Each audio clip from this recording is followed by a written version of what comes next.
lest we run out of time, let's give him, and I call him Smiling Don Hall, a good hand.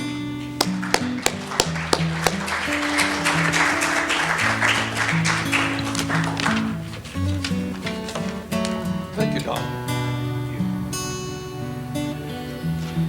Well, it's good to be with you this evening. And it's good to be in God's house on His holy day, isn't it? Amen. As you can probably gather, I've spent most of my life involved in wellness. I'm reading the book of Luke right now. And as you go through, you hear all of these stories about Jesus as they bring people to them and He would heal them. And then after He healed them, then He would take time to share the gospel and announce that the kingdom of God is at hand. And so God has given us in our church a special message, hasn't He? Of health and wholeness, spiritually and physically and mentally and all of those areas. So we're going to talk about some of those practical things tonight as we get to talking about what God's will for us and what His designed for us as people. Learning how to run this machine, yeah, it works. Just like it said it would. So here's a verse that I like. It's John 10:10, and I kind of think of it as Jesus' mission statement as He came to earth. And He says, talking about it, says, a thief, I can't read that far away, I'm going to turn around. The thief comes except to steal and to kill and destroy. Who is the thief? Okay. We all know about him, and we've experienced that, haven't we? But the last part here is Jesus' message, and He says, but I have come that they might have what? Life, and that they may have it what? More abundantly. Do you like that verse? Amen. I think that says a lot, and that's what Jesus wants for every one of us. He wants us to have life, and He wants us to have the best possible life. He loves us. Now, sometimes when I talk about health, people get nervous because I talk about things maybe they are doing or aren't doing. And I want you to know that we're all human. We all have areas that we can improve in, including myself. So if I talk about some things that you can improve in, you won't hold that against me, okay? I like the statement that it says that God never asks us to give up something unless it's for what? Our best good. And looking back in our life, we can see that, can't we? Some things that might have been hard at the time, but as we make the change, as we come into harmony with His will for us, it's always for our best good. It's always for our blessing.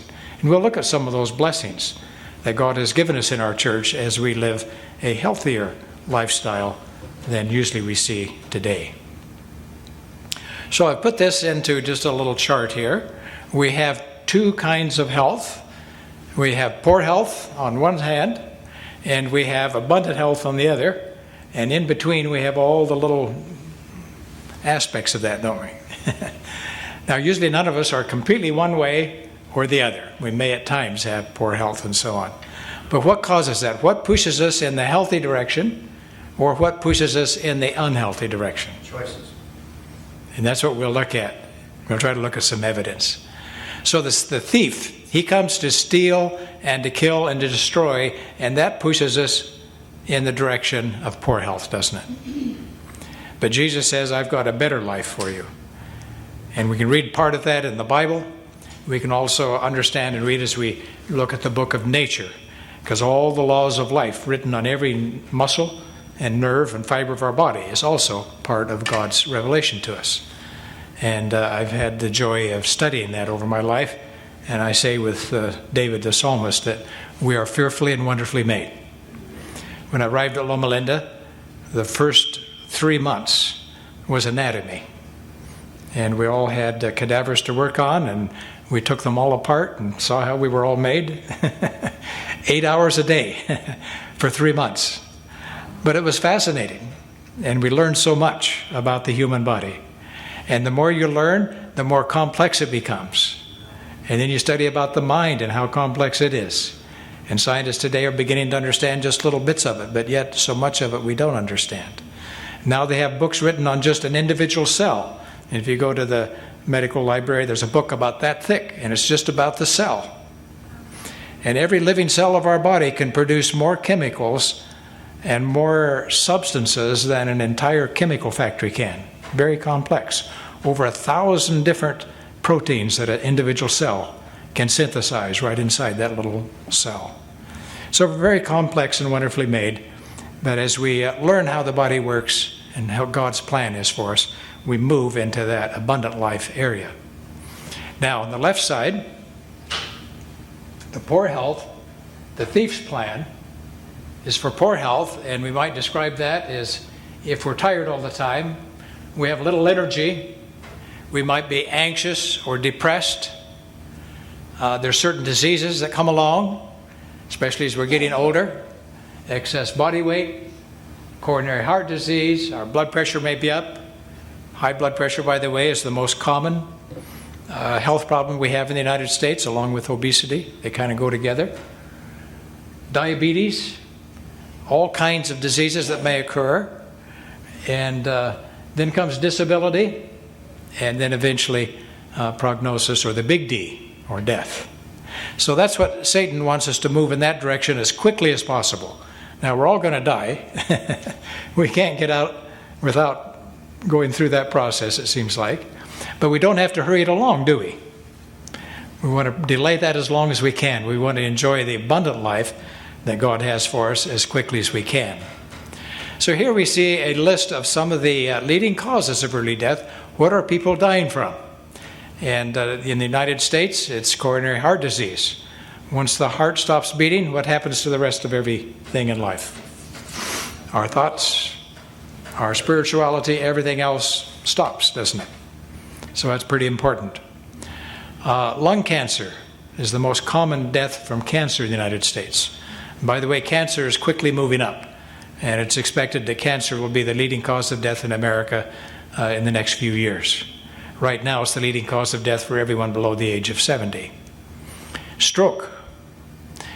You can look through the list there, and lung disease and road injury. What do people die from on the road injury? About 30,000 of them from alcohol-related accidents while they're driving. And suicide, diabetes, you can see the list of things down there. Those are the things that we would like to prevent. What can we do? We'll look at some research that shows that we can make a big impact on those leading causes of diseases in the United States as we make changes in our life. So what are causing these diseases? And so here's a study that was done, published in a medical journal, Journal of the American Medical Association, and it lists the things, what causes these health problems we're having, and what do we see up there at the top as the number one cause of early death, premature death in the United States? Poor diet. Poor diet. Would you have guessed that? Not an undertaker, so I'd say yes. Okay. So we can do a lot through our eating habits to prevent some of these early problems. We'll take a look at some of those in our studies today. Smoking, we would have guessed that, the second leading cause of early death in the United States.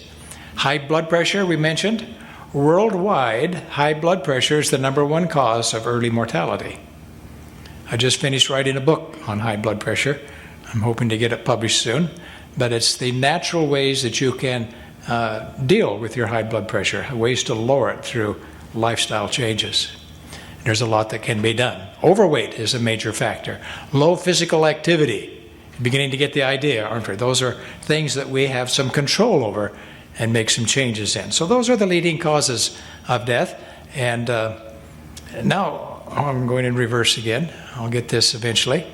Now, in that same study, they showed that length of life, your life expectancy, and they ranked the United States with the top 34 nations of the world. And if you look down that list, I didn't put them all in because there wasn't a room, who has the best longevity? Japan. It's interesting, isn't it? We'll keep that in mind because we're going to look at that in relation to something a little later on. And you go on down the list, and down there, what is it? Just below Slovenia, number 26, is the United States. Is that very good? Not very good at all. Now, we pay the most for health care of any nation in the world, but we're only 26th on life expectancy. What does that show? Not getting our money's worth. We got some room for improvement, right? Okay. And I think what we'll find as we go through here is what people need to do is they need to choose healthier lifestyles and look out for that thief who's coming to destroy. So looking at the things that push us towards Jesus' plan that he wants for us, the good health, I'm going to have to get new glasses here. We feel better, we have more energy, we're happier, hopeful. These are good illustrations of what the abundant life is. We don't have the current disease present. Our weight is healthier, our blood pressure is good, our cholesterol is good, we're not having any disabilities, and our prognosis is for a long, healthy life. So those are the two extremes, aren't they? God's plan that he wants for us, and the thief who wants to take all of that away and give us everything that's on the left. And every day we make choices. Which way are we going to go? This way or that way? And we want to look at some of those choices. So here's some of the choices, the things that push us into poor health. We already looked at poor diet, didn't we? We'll look at that in more detail here in a moment. A sedentary lifestyle pushes us towards poorer health.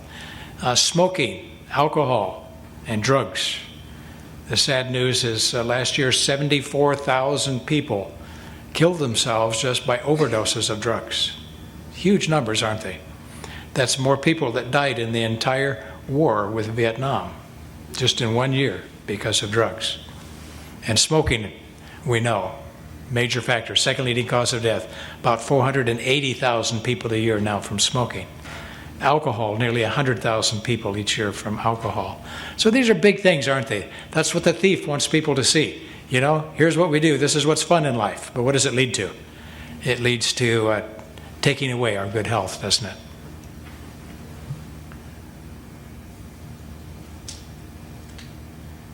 And you can see the rest of those. We won't spend much time on it. Let's go to the healthy one. What are healthy choices that we can do? Well, eating more healthily makes a big thing. If we leave an active lifestyle, it'll help.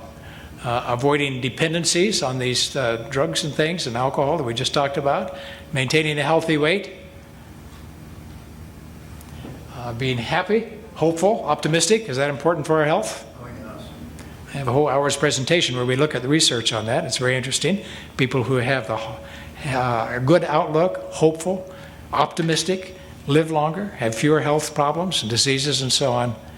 And all of those things are in the part of what we call the abundant life that God wants to give us. Now, as I was reading in Luke, I ran across this verse as Jesus was talking about hearing and doing. And he relates it to building a house. And it says, everyone who hears my words and does them, I will liken them to a wise man who builds his house where? On a solid foundation. If you want a good, strong house, you need a solid foundation, don't you? But then there's another group, he says, and everyone who hears these words of mine and what? Does not do them will be like a foolish man who built his house where? On the sand. And I remember in growing up in church, we sang the little song, and the rains came down, and the floods came up. And what happened to the house? It crashed with a big bang. Remember that little song? There's a picture of somebody who built their house too close on the sandy shore, and the big waves came in and took it. Now, what house are we building? God's temple. Thank you. Very good. And so we have a house to build too. We're building our body temple. And if we want it to withstand, we want it to be strong, if we want to build it on solid foundation and so on, what do? And we can just read this verse as, do you not know that your bodies are temples of the Holy Spirit, who is in you and whom you have received from God? You are not your own. You were bought with a price, therefore what? Honor God with your body. Honor God with your body. That's what we're talking about, isn't it? How do we honor God with our body? Take care of it. If God went to the trouble to make us a very beautiful and complex and wonderful bodies, we are good stewards if we take care of that, aren't we? If we neglect it, there's going to be problems. The house will not be strong, and the strifes and things of day by day stresses come, and it will fail. So how are we doing? How are we taking care of the temple that God gave us? Well, here's a very interesting study that was just recently. Just simple things, lifestyle choices that people make every day.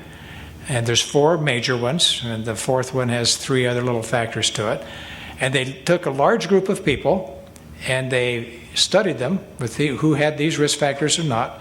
And then they looked at who developed serious diseases, heart attacks, strokes, diabetes, cancer, and so on. So the first one was, were they getting regular exercise? Second was, were they using tobacco or not? Put it in the positive, they were tobacco free. Did they maintain a healthy weight? And number 4, did they make healthy food choices? We said that was the number 1 cause, wasn't it? In deciding if they were following a healthy food choices, they had just 3 simple things they looked at. Eating 5 to 7 servings of fruits and vegetables daily, choosing whole grain foods, and limiting processed meats, and choosing healthier proteins. Now, this study was done by Harvard University, done on several thousand people. I think one of these slides will tell us how many thousand people. Then they followed them for many years to see who would develop these diseases or not, and looked at these health practices. People who followed all of the positive health practices, notice they cut their risk of serious disease by how much? 70 to 80%. 70 to 80%? Heart attacks, strokes, cancer, diabetes? That sounds awfully big, doesn't it? But that's what they found. People who followed all of those lifestyle practices we're looking at prevented about 70 to 80%. Now, if we went to our hospitals and we look at all the people that's there for heart problems and for cancer and strokes and so on, and you just think, most of those could have been prevented had people lived a healthy lifestyle. It shows the power, doesn't it? Amazing. Then it says those that also lived significantly longer added about 10 to 12 years to their lifespan. So let's look at some of the evidence on that. First one is lifestyle factors was physical activity. I went to one of the websites that deals with exercise from our government, fitness guidelines for Americans, and here's where some of the benefits, and it's really quite impressive. People who exercise regularly reduce the risk for these serious diseases. High blood pressure. As you exercise, your arteries get bigger and they stretch to let the blood through. And as they do that on a regular basis, they stay soft and distensible. If they don't do that, what happens to them? They get hardened. Have you heard the term hardening of the arteries? And they don't expand like they're supposed to. And so when you need more blood through there, the only way you can get it through is to raise your blood pressure and to push it on through. So one of the most important things we can do to keep our blood pressure low is to exercise those arteries by getting blood through and letting them enlarge and contract and so on throughout our lifetime. Heart disease and strokes. If we don't get the blood circulation to our heart, the heart will stop beating. Diabetes, cancer, Alzheimer's disease, even the brain. Isn't that something? Exercise, and we don't have too many studies on that, but we're finding out now that one of the best ways to keep your brain healthy is regular exercise. Exercise stimulates the growth of new brain cells. Did you know that? That's important because at our age, we lose about 1% to 1.5% of our brain mass every year. Not good news, is it? But when they take people and exercise them, they find that that reverses, and actually at the end of the year they can show that they've grown more brain cells than they've lost. So if we want to keep our brains healthy, physical activity is important. It's just interesting to look at that list. Exercise is so important for just about every aspect of our health. And then on the other side, it just shows some of the benefits. Would you like to have more energy? Research shows as they begin to exercise, the little cells that make energy in our bodies, in our cells, they're called mitochondria. They actually increase in number as you exercise. So you take a sedentary person and then you exercise them and get them fit, they can actually measure about a 30% increase in the number of those little energy-producing cells, mitochondria in our body's cells. That means you can produce more energy, you don't get tired so soon, you can do more work all day long. It makes the body more efficient. It improves the mood, feels happier. All the research shows that people who are active have better mental health. That's something good for us, isn't it? Ability to cope with stress, muscle tone and strength. You can read the list down through there. Basically, it improves the quality of life as well as helping us to live longer. So here's just a little example. This is a group, large group of people. I think it's about 72,000 people that were followed. And they simply asked them how much they exercised and then followed them for a number of years. Doesn't say how many up there, does it? I think it was about 13 years. And then looked at the risk of heart attack. And if we look at that, I've got a little thing here. Here we see the risk of heart attack. Here's the risk for those who don't get any exercise. And if they get just 1 hour a week, does it make a difference? Big difference. It's quite a difference, isn't it? And how about if they get 3 hours a week? That's about a half an hour a day. It cuts the risk of a heart attack in half. Isn't that quite amazing? One simple way. Now, one thing about learning about healthy living is that we want to be good health educators. So sometime this next week, I want you to share this information with somebody and say, you know, I know how you can cut your risk of a heart attack in half. What do you have to do? All you have to do is exercise for half an hour a day. Isn't that quite amazing? Now, if I could take a pill and do that, I could make a lot of money on selling that pill, couldn't I? Probably the best pill they have for the heart right now is the pills that lower your cholesterol, and they lower our risk of dying somewhere around 25 to 30% compared to those who have high cholesterol to bring it down. But exercise can cut your risk in half. If you get more than that, there's even a little extra benefit over there, isn't it? But at least that half an hour a day. So it makes a big difference. How about exercise in cancer? Here's a very large study that looked at exercise. Notice the number here, 1.4 million people. And during that study, they had 186,000 deaths from or cases of cancer. And they looked at the difference between people who were fit and then people who didn't exercise. And notice on each one of those, esophagus cancer, 42% lower in those who exercise. Now, what would exercise have to do with the esophagus? You don't always know how it relates, but it wouldn't be very fun to have esophagus cancer, would it? Liver cancer, about a fourth lower. Lung cancer, about a fourth lower. Even if you smoke but you exercise, you cut your risk of having lung cancer by a fourth. And you can look down the risk, kidney cancer and stomach and all of these cancers, breast cancer. All of these cancers can be lowered if we get that half an hour or so of exercise a day. So it's important, isn't it? Would you call that the foundation? It's probably the one thing that if you look at all the risk factors, if you're going to do one thing that will improve your health more than anything else, and I say that mostly with Adventist groups because most of us don't smoke too much or drink too much, and we eat a little better than the average population. But what do you suppose when it comes to exercise? We're snoring. We're probably not that much different than the average population. So that's why I say I think if you took one thing that we did would improve your health more than anything else, that would probably be exercise. I also am a member of the American College of Sports Medicine, and that kind of biases me too. Okay, now here's a study of people, and this was done on seniors, and this is looking at longevity. How about if I turn this over here and then I can look at, my eyes are not good enough to see clear back there. So here we're looking at physical activity and risk of death, and they divided people into these 5 groups. Now this is, these are 20 percentiles. And so this is the 20% of the people who have the least amount of exercise. And their risk of death from what? Any cause. Cancer, heart disease, diabetes, whatever it might be. So this is their rate. And notice if they're just 20% more active, look at what happens. That's a huge difference, isn't it? And so the recommendation is, even if you can't get a lot of exercise, any amount of exercise you do is helpful. And especially if you go from doing no exercise to doing some exercise. Okay? And if you get more, lower yet, and as you keep on going down, and notice the people who are the 20% of the people who got the most exercise, their risk of dying during these 12 years was cut by how much? 3/4. 3/4. Isn't that amazing? The data is just overwhelming. And so that's why we say it's so very important to get out and to move. And what happens as we exercise, it improves the circulation, isn't it?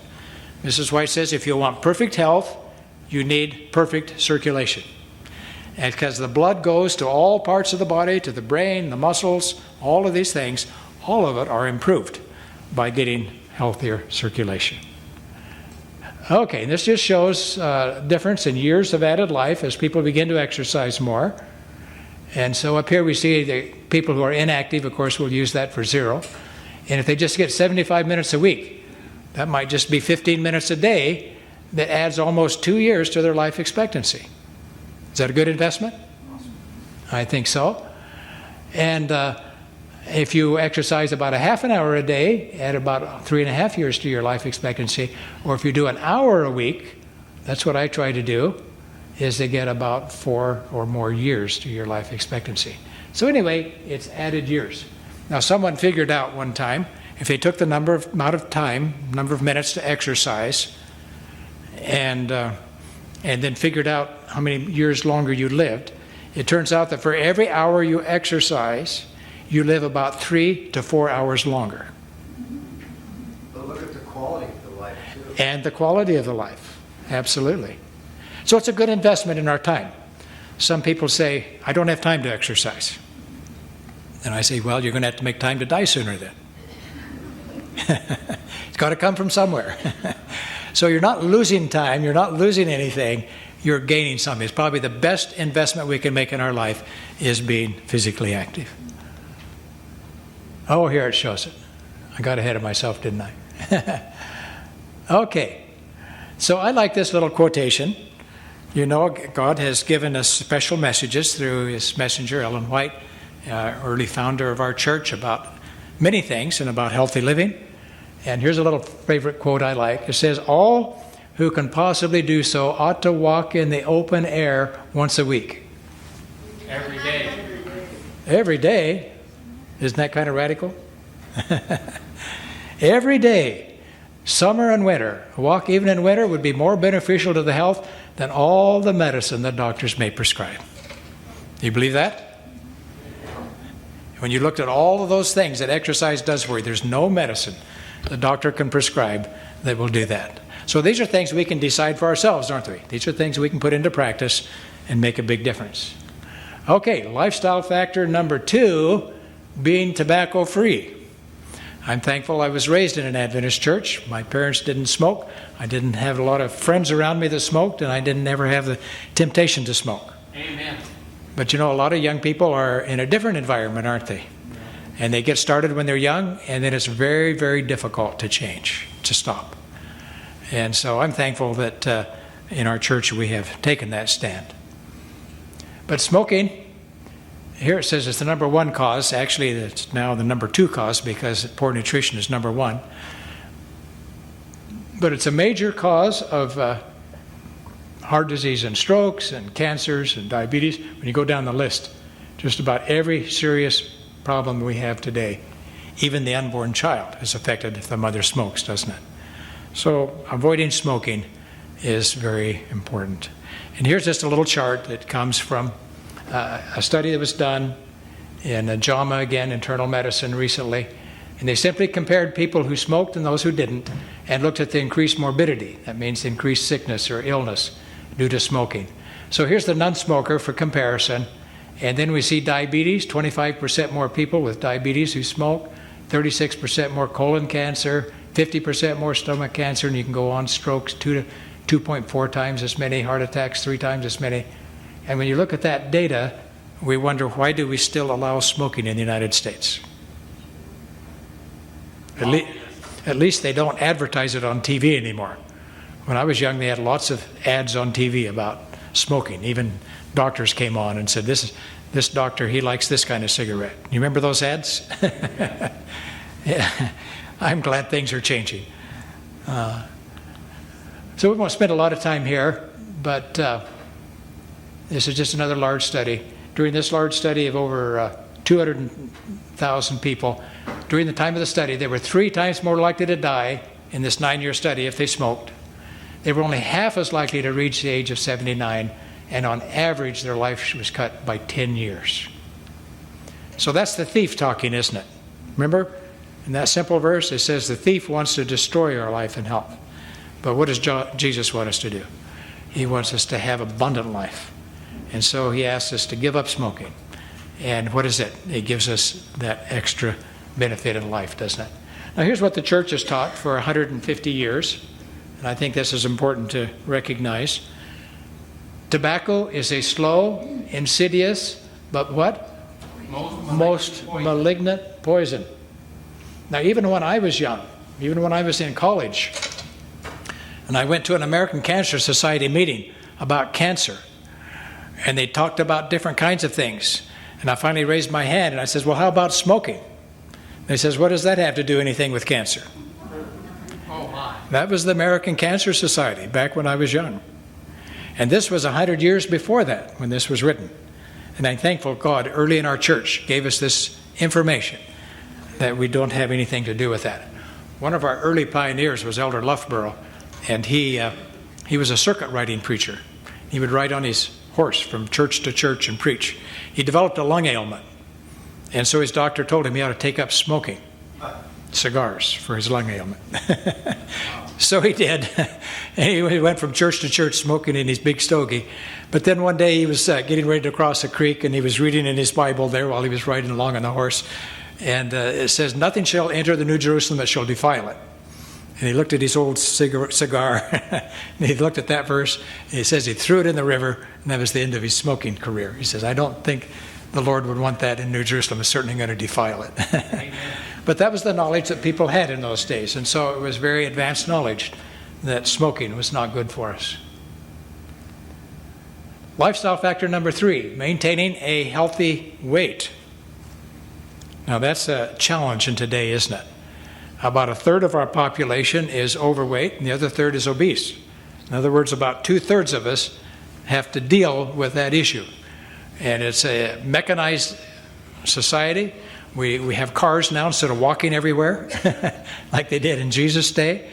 We have all the food we can eat, and it's all processed and packaged and so on. And anyway, it makes it very difficult. And so it's very common. But we can see excess weight as we look down through the list of these things. Just about every major problem we have today makes it worse if we are overweight. So another positive thing we can do for our health is to watch our weight. And that's what this gentleman is doing. He's got it right out there in front so he can watch it.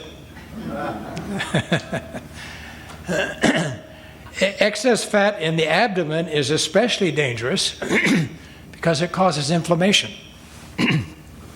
Have you heard about inflammation lately? How many of you get the ARP magazine? ARP. Oh, a few of you. Their feature this month was on inflammation and how it damaged your health. Very, very good article. If you get a chance to read it, read it. But that's kind of the underlying process now we're recognizing that's involved with heart disease. Inflammation in the arteries causes the arteries to plug up. Inflammation in different parts of the body causes cancers to begin to grow. It increases insulin resistance and causes diabetes. And it looks like most all the major chronic diseases, inflammation is one of the major causes, underlying causes. And a big part of that is in the abdomen. It produces inflammation. As the fat builds up in the abdomen, it produces substances that increases inflammation throughout the body, and that's why it affects all of those major cancers. Now, one of the best ways to take a look at our health, or to evaluate it, is a simple little tape. And we just put it around our middle, about the level of our umbilicus, and measure it, and then we can compare with these norms. And this shows how powerful that simple little measurement is in predicting our future health. So here we find people, in this case in women, we find that those, and what we see on these charts over here, what is it? Mortality from any cause, heart disease, diabetes, and so on. And if your waist measurement is less than 28, that has the lowest risk. And as it begins to go up a little bit, the risk begins to climb, doesn't it? So ladies, if you can keep it below 32, these are pretty low risks. But by the time it starts getting above here, already a 30% increase in mortality. By the time it reaches 35, 71% more likely to die from any cause. So a simple little measurement around the middle, strong predictor of our future health. Okay, men, here's the data for us. Here's the first category, the lowest would be people around 33 and below. By the time 36, it's starting to go up a little. By the time it hits 38, we're up to a 12% increase in mortality. By the time it hits 40, which is the upper limit that they want to keep it below, almost a 20% increase in mortality. If it gets to 45, notice it goes up very quickly, almost a 50% increase in mortality. So again, one of the positive things we can do is to prevent excess weight gain. Now, here's just a couple little slides on it. No, we could talk about this. I have a whole 10-week series on weight management, but we'll do it here in just a couple of minutes. But some key things that can help us to keep us from gaining extra weight. One of the positive things we can do is to choose lower calorie and high fiber foods.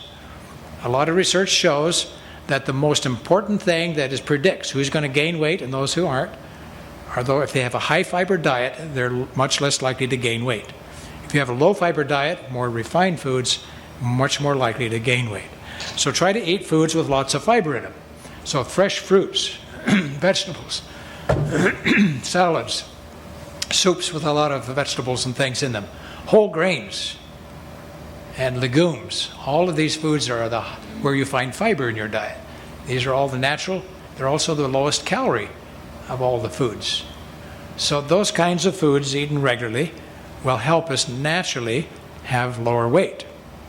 Now, a new study just came out in August, I think it was this year. No, July. Noticed by the fellow who did it. Not me. Somebody with the same name. In cell metabolism. And the study was very interesting. They simply put people on two kinds of a diet. One diet was, they randomly put them in these diets, was ultra-processed foods. And then they put them for another 2 weeks, same people, on an unprocessed diet. Now, when we say ultra-processed foods, what would be some examples? Bologna. Bologna? Okay, I suppose we could throw that in there. All the packaged foods, okay? And things like white bread and white rice and sugar and donuts and pastry and soft drinks. High fructose corn syrup. And everything that it goes into. Okay, packaged grains and cereals and white pasta and so on. Things that have been altered. They're not natural the way that they were made. And so those are the processed. So they put them on that for 2 weeks. And here we'll just go to the slide. And here we can see this is the calorie intake. And people were told you can eat freely whatever you want, just eat as much as you want. And then they measured how much they ate, and they figured out how many calories they ate for the day. So here's the processed, ultra-processed foods and how many calories they ate. Then they took the same people in the next 2 weeks, they put them on an unrefined diet. They used whole wheat bread instead of white bread. They used brown rice instead of white rice. Instead of sweets and sugars, they used the natural fruits and vegetables and all the unprocessed foods. And again, they were told they could eat all they want, and notice what it dropped down to here. On average, about, I think they said 508 calories per day per person less. Isn't that amazing? Still, they could eat all they wanted, but it was healthier food, wasn't it? Less refined, less processed. And so if you want to maintain a healthy weight, what kind of foods do you want to eat? Natural. Whole, unprocessed foods. Lots of fiber. With lots of fiber. And if everybody did that, it would take care of most all the excess body fat weight we gain over our lifetime. It would be, this is the way the Lord intended for us to eat, you see, and be a natural way for us to prevent excess weight gain. So here's just a quick summary.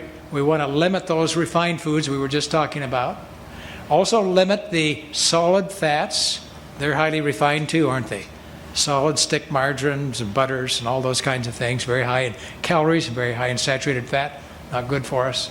Then some other ideas, we need to watch how much we eat. Sometimes it helps to put it on a smaller plate, so it doesn't, just naturally helps us not to take such big portions. And we have to watch the second helpings, don't we? And then being active every day. And if we get more sleep, what does sleep have to do with it? If we don't get enough sleep, the hormones in our bodies change, and people will naturally eat more and gain more weight. So one of the ways that's naturally to prevent gaining excess weight is turning the TV off a little earlier, getting to bed a little earlier, getting a good night's rest, and it helps in weight management. And then, of course, watch out for the fast foods and restaurant meals. What do they normally serve us? Lots of rich gravies and lots of nice calorie things. And what kind of rice do they always have at the restaurants? It's always white rice. And what kind of pasta do they always have? Is it whole grain pasta? They're just not into whole foods usually. Some restaurants you can find that, but you have to be careful. So it shows that people who eat out a lot oftentimes gain weight. And then how about the last one? Avoiding late meals. You know, our stomach is kind of like our gas tank, isn't it? And if we put a lot of energy in our gas tank at night, all night while we're sleeping, what's going to happen? That energy's got to go somewhere, doesn't it? It's not going to just evaporate out into the air. And so it's got to go, it turns it into fat. That's the way we stored energy. The spare tire that we sometimes have around our middle, that's stored energy. Some of us are getting ready for an energy crisis. Okay. So if we want to keep our weight down, if we go to bed and most of the food is already digested, so if we don't eat anything much after 6:30 or 7 at night, we go to bed and our stomach is empty, then all night long, what do you suppose you're doing? You're sleeping better, but something else. Instead of storing fat in the body, you have to have energy, even though you're asleep. And so all night long, your body mobilizes fat from your tissues and uses that as you sleep. See the difference? So are we storing fat at night while we sleep, or are we burning fat while we sleep? So these are little things, but when we do them consistently throughout our life, they make a huge difference on managing weight. Does that make good sense? Yes. Okay, just a few little tips on that. Lifestyle factor number 4, we need to choose healthier foods. Remember we said poor nutrition is the leading cause of early death in the United States? And they had the 3 areas they were looking at: how many fruits and vegetables we ate, how many whole grains, and then if we limited red and processed meats. And remember, this is a study by Harvard University, their School of Public Health. Okay. So let's look at the first one: lots of fruits and vegetables. And this is what the research shows us, that people who eat more fruits and vegetables, that it's protective, number 1, against obesity. Those are the lowest calories of all the foods, aren't they? Okay. It helps to lower high blood pressure. In fact, the government puts out a diet. It's called the DASH diet. Have you heard about it? The DASH diet simply says if you want to lower your risk of high blood pressure, you want to lower your blood pressure, you want to lower your risk of heart disease, you eat 8 to 10 servings of fruits and vegetables a day. That's a lot of fruits and vegetables, isn't it? And why do they say that? Because when they do that, their blood pressure comes down, and it helps to prevent it helps to keep their calories down, and it's recognized as probably the healthiest diet that you can follow. So anyway, more fruits and vegetables. It's also protective against all of these other things. And we'll look at just a few of the studies on that. And it's linked to longer longevity. So here's the first one we looked at: fruits and vegetables and the heart. This was a study called the Inter-Heart Study, and they studied the risk of heart disease in 52 different nations. And their objective was to find risk factors in every nation that could predict whether people would be a higher risk of heart disease or not. And they found that how many fruits and vegetables they ate in those 52 nations was a strong predictor. And overall, here's those who have a low intake of fruits and vegetables and their risk of having a heart attack. And then here's those who had a high intake. Women cut their risk by over 40% if they ate more fruits and vegetables. Is that worthwhile? Cut your risk of heart disease by 40%, and men cut their risk by 1/4. Those are huge differences. Remember, we said even by taking a statin drug, you only cut your risk by about 25% or so, 30% maybe. Fruits and vegetables, very protective to the heart. Now this is a large study. They looked at 71,000 people over 13 years, and they looked here again, mortality, this time from any cause: heart disease, cancer, diabetes, so on. And then they looked at the number of servings of fruits and vegetables they ate every day, And what do you see? Every time they ate more fruits and vegetables, what happened to their risk of dying? Reduced. Is that a pretty interesting graph? Awesome. I think it is an awesome graph. Every time you eat more fruits and vegetables, your risk of dying drops. So what's a simple thing you can do if you want to live longer and live healthier? More fiber. Eat more fruits and vegetables. It's a simple thing, isn't it? And now they say for everybody you ought to have at least 5 a day. But if you really want it to get a good result, notice that came down, clear down to even, whoa, went too fast there. Clear down to even 8 a day, still the risk was dropping. And so that's why the government put out the DASH diet.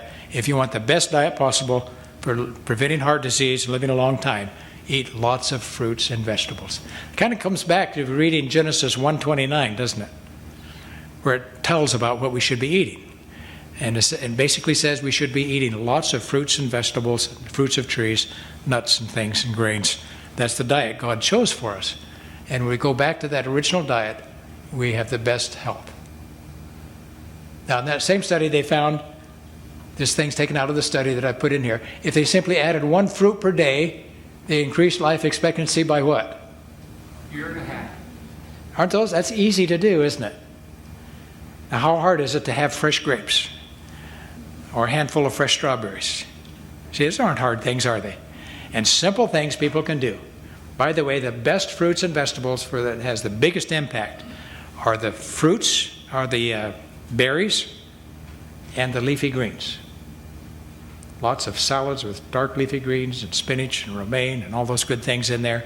And the berries, all different kinds, blueberries, raspberries, blackberries. For breakfast, I think I had blueberries, raspberries, and blackberries, and dark cherries on my oatmeal. They're fun. You know, these aren't difficult things, are they? And they can make a huge impact on our health. Okay, and if they added just 3 vegetables every day, they lived up to 3 years longer. So those are choices again. Remember those 2 extremes? We can go this way, better health, or we can go that way, poor health. So the thief says, don't eat many fruits and vegetables. God says they're good for us. Eat them. Okay, the next one is choosing whole grains. Do you like whole grains? Look at this list of things. These are all what research is showing. Less likely to gain too much weight. And the reason for that is high in fiber. And when it's high in fiber, you don't absorb the nutrients so much. And it also tends to fill you up. And so you don't eat as much. It lowers the risk of diabetes. We'll study that very dramatically. Lowers the risk of high blood pressure, heart disease, certain cancers, especially the bowel cancers and so on, and even gum disease. Isn't that interesting? If you eat whole grains, you're less likely to have gum disease. Interesting rate. So let's just look again. Here's the research now, looking at the number of servings of whole grains along the bottom, and up here the risk of dying from any cause. And a large number of people followed for 15 years. These are all studies that are printed in the journals for the doctors and so on. And here's the people who have the lowest intake of whole grains, essentially none, and their risk of mortality from any cause. And if they eat just half a serving a day, that means if they ate a whole wheat slice of bread every other day, does it make a difference? It drops a little bit, doesn't it? And if you have 1 serving of whole grain a day, you drop the risk of total mortality by about 1/3. And if you have 1.5, it's further down. And by the time you get up to 3 servings a day or more, you cut your risk of dying from any cause by how much? Half. That's amazing, isn't it? Another way that you can cut your risk of dying in half. I was showing these slides over in Romania. I did a week-long series in their city hall in Romania, in a city in Romania. And we had a large group of people there, and I kept showing these ways. You can cut your risk of dying in half if you did this, and if you exercise, you cut your risk in half. Finally, one lady raised her hand and she says, "Doctor," says, "what do I need to do to live forever?" And I said, "I'm glad you asked me." I said, "You need to know Jesus Christ, and He'll give you life forever." Isn't that right? But while we're here, we can do the best we can to live a healthy life, right? So these are things we can do. So every time, where to go? Every time you increase the number of servings of whole grains, your mortality drops. And that's Here's another one from British Medical Journal. Notice the number of people in this study, 705,000 people. Over the period of the time of the study, they had over 100,000 deaths. And they simply compared people who were getting those recommended 3 servings or more of whole grains a day and those who didn't, and look at the differences. 3 servings reduced the risk of heart disease by nearly 20%, strokes, total mortality by 15%, cancers went down by 17%, even respiratory diseases. Why is that? Because the whole grains reduces this inflammation process that's in the body. And when your inflammation goes down, you're less likely to get cancers and so on. Look at the risk in diabetes, a 50% decrease in diabetes. And it's that same thing. It's bringing down the inflammation in our body, and it brings down insulin resistance and improves. High fiber is very good for preventing diabetes. So we can look all down through here. Amazing. Just eating whole grains. Now, 92% of the grains that people eat in the United States, guess what? Highly refined. That'd be like the white flour, the white bread, the refined breakfast cereals, the white rice, the pastas and the cakes and the cookies and the pancakes and the waffles, all made out of these refined things. They all raise the inflammation in the body and cause these diseases. If you replace them with whole grains, you do just the opposite. All right. This simply shows the same thing. Another large study showing the increase. Here's the risk of death from any cause over here. And then down here, the number of servings. This is in grams. So it's about 30 grams per serving. So this would be about 3 servings a day. And that's down getting, significant. But as the number of servings keep going up, what happens to the risk? Just keeps going down, doesn't it? So it simply shows the more whole grains you use, the better. I try to use all the grains that I use as whole grains. And there's lots of good healthy ones out there, aren't there? Whole grain breads, I love the different kinds. Rolls, the crackers, you can get whole grain. Rice, you can get whole grain.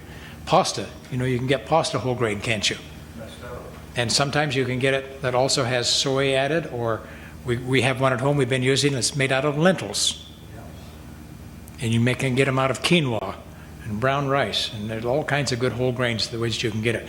The one out of lentils, you get 17 grams of protein for every serving of pasta, which is normally about 4 grams. So there's some good things out there that we need to try, aren't they? And most people, when they eat pancakes and waffles and things, what kind do they eat? All made out of white flour, aren't they?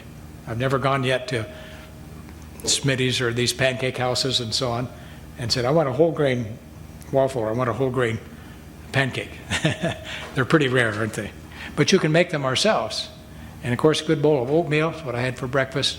So these are the things that push us in the right direction. Now, the third principle that Harvard suggested that we reduce is our intake of red meat and processed meats. And we can look again down through the list. By the way, red meats are the one thing that pushes up inflammation in the body. You can measure that from just one meal and measure the increase in inflammation in the body. So it seems to be that way it works. So it raises the cholesterol, raises, of course, heart disease and strokes, diabetes, many cancers and so on, even Alzheimer's disease. So total mortality goes up as you increase. So here's the data. This is from Archives of Internal Medicine. Large group of people, notice up there, 121,000 men and women, 22 to 28 years of follow-up. These are large studies, aren't they? Very large studies. And then they'd simply put down here at the bottom, how many servings of meat are they eating daily? So here's the people who are eating very low, just a quarter of a serving. That means one serving about every 4 days of red meat or processed meats. So that's the lowest risk. And then if they had just a half a serving, notice what happened. Mortality went up by 10%. If you had 1 serving a day, it went up by 15%. And on down. So by the time you had 2 servings a day, up 30% more likely to die from any cause. So it's just the opposite of these other things we were looking at, aren't they? The more red meat you eat, the higher the risk. Now here's for red meat intake and cardiovascular disease, heart attack. And it's even more dramatic, isn't it? The same amounts again, and goes up by 40% more likely to have a heart attack. Here's the one for type 2 diabetes and red meat. And again, notice that the lowest intake, and then every time you increase red meat in the diet, the risk of diabetes doubles. And again, it's that inflammation process, and there's other factors and so on too, but it increases insulin resistance. So what has the church taught on healthy eating? There's a quotation I like that Ellen White wrote, again, about 150 years ago. Grains, fruits, nuts, and vegetables constitute the diet chosen for us by our Creator. These foods, prepared in as simple and natural a manner as possible, are the most healthful and nourishing. Based on what we've looked at today, would you agree with that?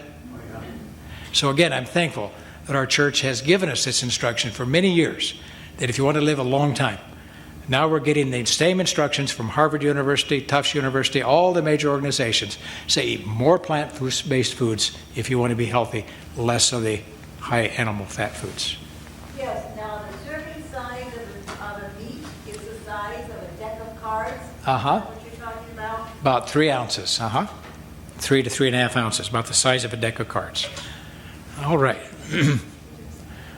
Okay. Now, so this is a study done by Loma Linda University, and this study was done just on Adventists. And as you know, Adventists eat many different ways, and so they compared those who were vegetarians, who ate basically a more plant-based diet, and those who were non-vegetarians, and they looked at mortality from any cause, and is there a difference? Just on that one factor, 12% decreased risk in Adventist groups that eat a more plant-based diet. They also had, I went too fast. They also had 13% less heart attacks and strokes, 8% fewer cancers, and 15% fewer deaths from all other causes. So it's just other evidence that eating more plant-based foods for long, good health is preferable. Now, they went on in the Adventist study at Loma Linda, and they looked at how long people lived. And they used as a standard how many people reached the age of 85 years. Now, I'm sure there's some of you who reached that and surpassed it here, I think. Okay. But anyway, that was the standard they used. And then they compared to different countries. So in Hungary, for example, only 8% of the population reached age 85. Germany, a little healthier, 14%. United Kingdom, 14.5%, and it goes on down. United States, almost 20%. Sweden did a little better than we do. And remember, we said who has the longest longevity of any nation in the world? Japanese. So 23.6% of their population reached that goal. But then if you look at Adventists as a whole, what do you see? 41% reached it. And if you look at Adventist vegetarians, almost 50% reached that goal of 85 or above. And when you compare that with the rest of the world, you see that Adventists live the longest of any group that's ever been studied and scientifically reported in the literature. So can we thank God Amen. for the instruction that He's given us for many years? Plus, he made all the vegetables and nuts and fruits and grains. He did. He made the fruits and vegetables. He also made the people. And he tells us in Genesis 1:29, here's what I gave you to eat. So it's a clear message, isn't it? So anyway, I think we can be thankful.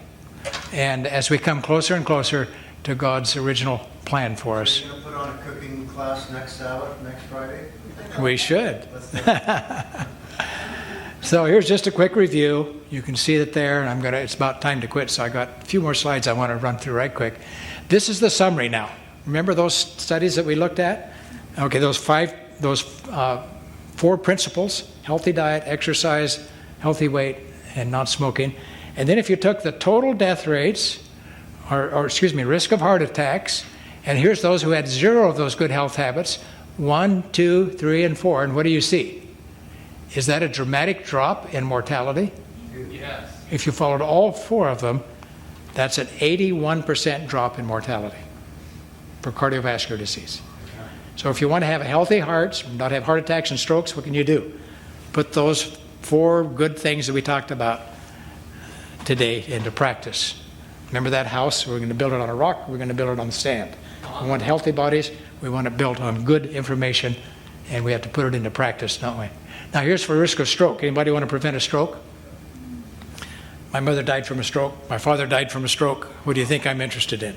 Strokes. I don't want to die from a stroke. Okay, and so if you look at those numbers here, and as the number of good health practices goes up, cut it in half. Think of that. If we could prevent half of all strokes in the United States, wouldn't that be a blessing? And then down here, the next one is risk of cancer. How many want to prevent cancer? You betcha. I think we can all raise our hand on that one, can't we? And so here we look again. Does it make a difference? And this is what we see. By the way, these should be 1, 2, or 0, 1, 2, 3, and 4 risk factors. And as you live a healthier lifestyle, it comes down, doesn't it? Cuts the risk of all cancers by at least a third. Just those 4 things. Okay? Here's the one on risk of diabetes. Wow, it's very dramatic, isn't it? Here are those who have 0 of those good health factors, and here we go to just having 1, 2, 3, and 4. By the time you get down to 4, what can you say about diabetes? 93% preventable. Awesome. Is that good news? You bet. I think that's very good news, isn't it? So prevention, very important, and a healthy lifestyle does that. And then this just puts them all together for any of these: diabetes, heart attacks, strokes, cancer, and so on. And the number, this would be the 0 risk factors, 1 healthy risk factor, 2, 3, and 4. Very dramatic. So it makes a big difference. And this was their conclusions in this article from the Internal Medicine. Our results reinforce current public health recommendations to avoid smoking, maintain a healthy weight, engage in physical activity, eat adequate amounts of fruits and vegetables, choose foods containing whole grains, and partake of red meat sparingly, if at all. Well, those are simple little things we can put into practice, aren't they? And when we do that, it makes a huge difference. I brought a little book along tonight that I'm going to make available at the end. I think my wife has them. And it's the little one shown up here, Staying Healthy for Life. It's not difficult, is it? Those aren't big, difficult things to do. They're just things we need to do consistently in our life. And if you want to take home this little book and read it, maybe you want to share it with a friend or whatever, it takes all of those principles we've talked about tonight and many more, and how they can help you in staying healthy. So I'll have one there. I'll just finish with this verse. God's wish for you. It's 3 John 2. Beloved, I wish above all things that you may what? Prosper. Prosper and be in Health. health. What does God want for us? He wants good things for us, doesn't he? The devil, the thief, wants to take all of these things away from us. But by making good choices, following God's instruction, we can have much better health, that abundant life that God wants to give us. All right, well, we'll just finish with that, and maybe we can just have a little closing prayer. Heavenly Father, we want to thank you for the information you've given us over the years, and to help us that we will hear and that we will do, and we'll build strong bodies, holy temples for your presence in our bodies. And we dedicate our lives to you. We thank you that you want good things for us, and that you've shown us to help us how we can do that. In Jesus' name we pray.